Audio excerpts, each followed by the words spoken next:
থেকে আরেকটা বিষয়ে কথা বলা হয়।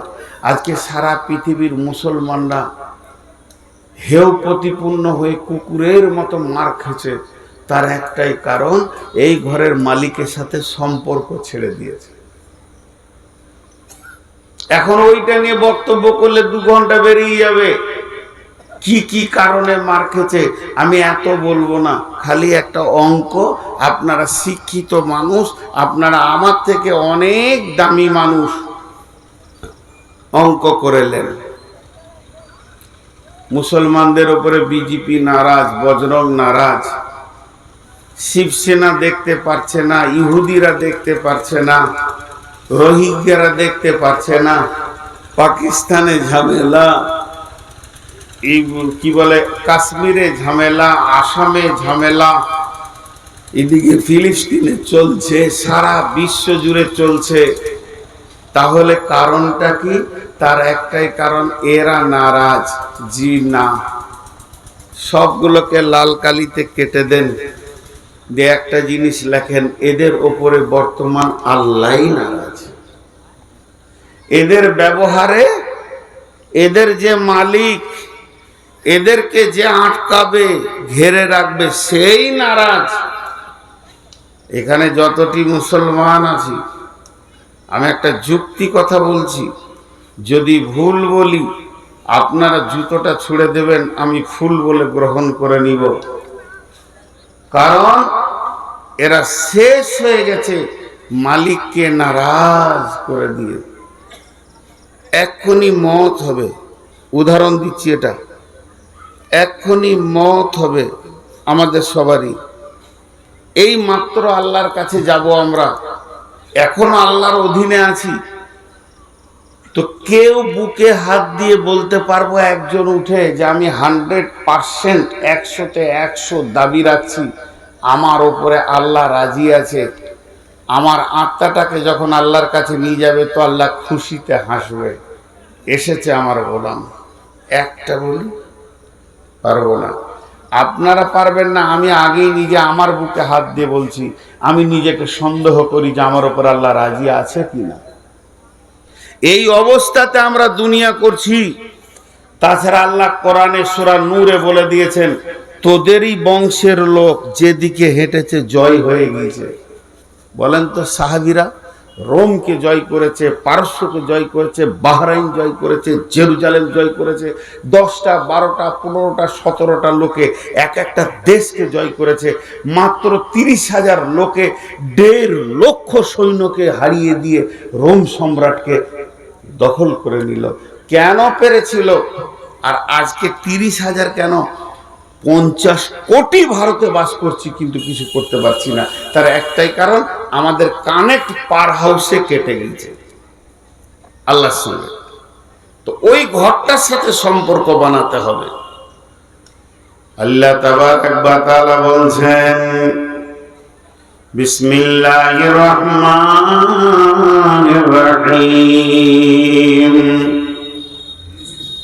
ইন্নামা ইয়ামুরু মাসাজিদাল্লাহি মান আমানা বিল্লাহি ওয়াল ইয়াউমিল আখির ওয়া আকামাস সালাতা ওয়া আতাজ যাকাতা ওয়া লাম ইয়াখশা ইল্লাল্লাহ ফাআসা উলাইকা আন ইয়াকুনু মিনাল মুহতাদিন।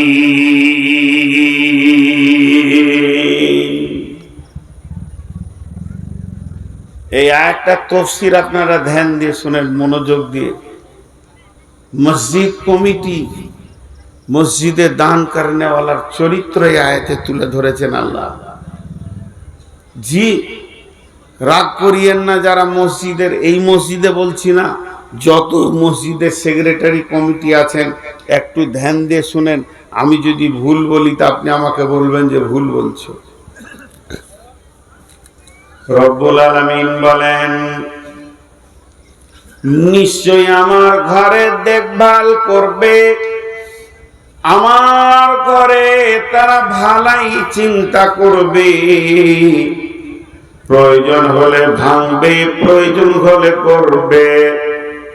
এক কথায় আমি আল্লাহর ঘর পৃথিবীতে যত আছে ওরাই দেখাশোনা করবে, যাদের চরিত্রে 5খানা গুণ লুকানো আছে।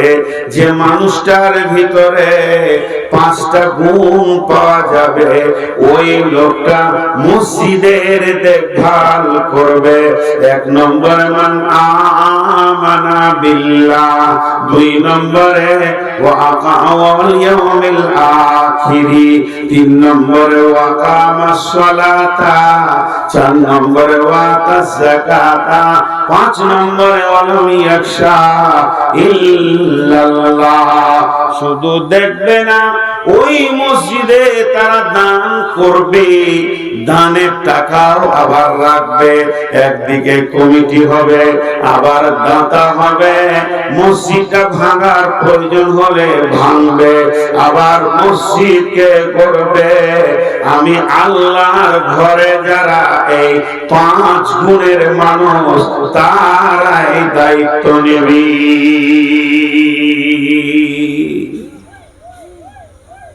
মাঝে একটা কথা জিজ্ঞেস করি, এটা যদি ঠিক মতো ব্যাখ্যা করি তো অনেকের গায়ে গা জ্বলবে।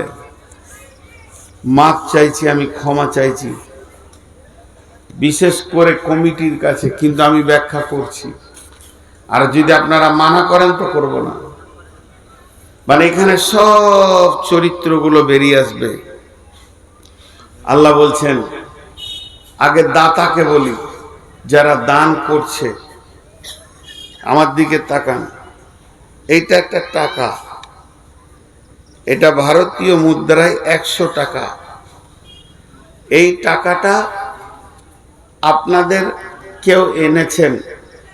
এই টেবিলটা আজকে এখানে রাখা হয়েছে, এই মঞ্চটা তৈরি করা হয়েছে আল্লাহর ঘরের উন্নতির জন্য।